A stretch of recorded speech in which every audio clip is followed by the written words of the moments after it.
We often talk about empires, the Romans, the Persians, the Ottomans. But what if I told you that India's first and arguably one of the world's most dominant superpowers was born from the soil of modern day Bihar?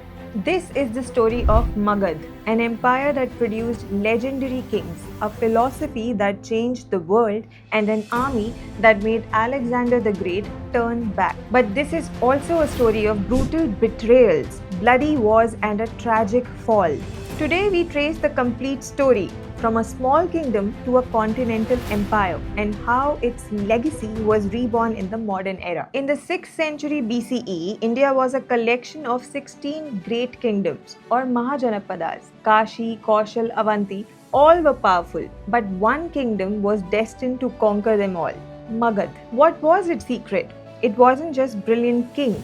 It was geography. First, resources. The hills of Magad were rich in iron ore. While other kingdoms fought with bronze or stone-tipped arrows, Magadhian soldiers had superior iron weapons. Second, strategic capitals. Their first capital, Rajgir, was a fortress surrounded by 5 massive hills, making it nearly impossible to attack. Their second capital, Patliputra or modern-day Patna, was a Jaldurg, a water fort. It was built at the junction of 3 mighty rivers, the Ganga, the Son and Punpun. An enemy army couldn't even approach it, especially during the monsoon. With the best weapons and the best defenses, Magad was perfectly placed to build an empire. The story of Magad's rise is written in blood. The Haryanka dynasty began with King Bimbisar, a brilliant diplomat who expanded his power through strategic marriages. But his son Ajatashatru had no patience for diplomacy. In a ruthless move that would become a dark tradition, Ajatashatru imprisoned and killed his own father Bimbisar to seize the throne. He was an aggressive warlord. His greatest prize was the neighboring republic of Vaishali.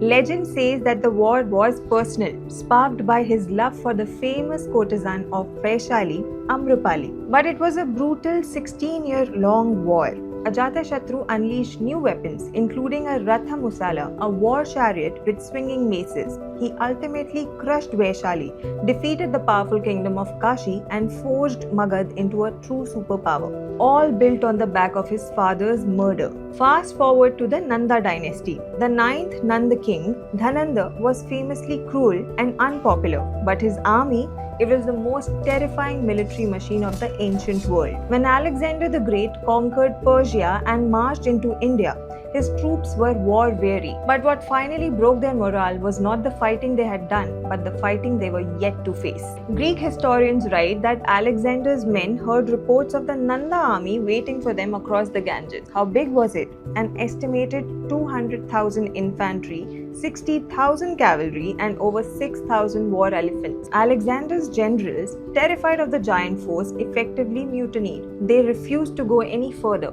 The Nanda army, without even fighting, had defeated the ambitions of Alexander the Great. The man who finally brought down the arrogant Nanda dynasty wasn't a king. He was a teacher, a strategist named Chanakya or Kautilya. Burning with a desire for revenge against the Nandas, Chanakya found the perfect student, a brilliant young man from a humble background named Chandragupta Maurya. Together, this teacher-student duo raised an army, defeated Dhananda, and established the Mauryan Empire, India's first truly unified empire. Chandragupta's greatest challenge came from the west. Seleucus I Nicator, Alexander the Great's general, returned to reclaim India. But Chandragupta was not the Nandas. He crushed Seleucus in battle. The peace treaty was astounding.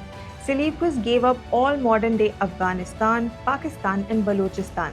And to seal the deal, he gave his daughter's hand in marriage to Chandragupta. From a nobody, Chandragupta, with Chanakya's guidance, had become the emperor of all India. Chandragupta's grandson was Ashoka. He was known as Chandashoka, Ashoka the Cruel. The legend says he killed 99 of his own brothers to secure the throne. For years, he ruled with an iron fist. His greatest military ambition was conquering the kingdom of Kalinga, modern-day Odisha. He succeeded, but the victory was horrifying. Over 100,000 people were killed and even more displaced. Seeing the battlefield covered in blood, Ashoka had a profound breakdown.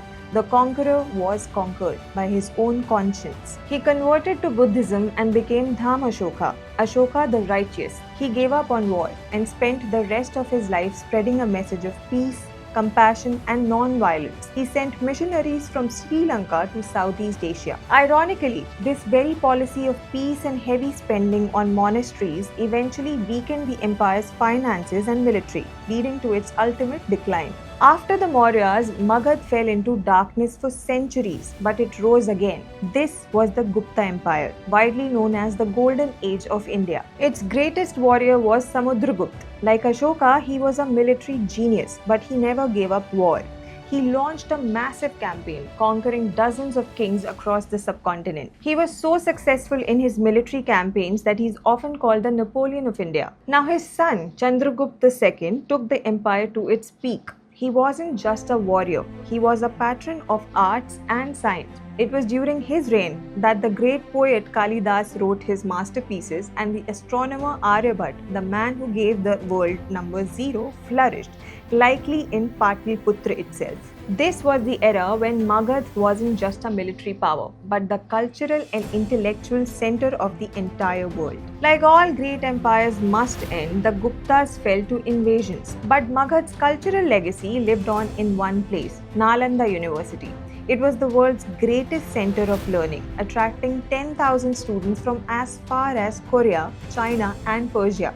Then in 1193, a Turkic general named Bakhtiyar Khilji invaded. He ransacked Nalanda. He burned its library, the Dharmganj, or the Mountain of the Truth. It said the library was so vast it burned for 3 months, reducing centuries of priceless knowledge to ash. This event symbolized the end of Magad's ancient glory. For the next 700 years, Bihar became a backwater, eventually just a part of British Bengal presidency, neglected in favor of Kolkata. But leaders like Sachidanand Sinha fought to reclaim their region's lost identity. Finally, on March 22, 1912, the British carved out a new province. After a millennium in the shadows, the land of Magad was reborn as the modern state of Bihar. The story of Magad is the story of India, a cycle of genius and brutality, of unparalleled wealth and devastating loss. It proves that even when an empire falls, its ideas of peace, of mathematics, of strategy can change the world forever.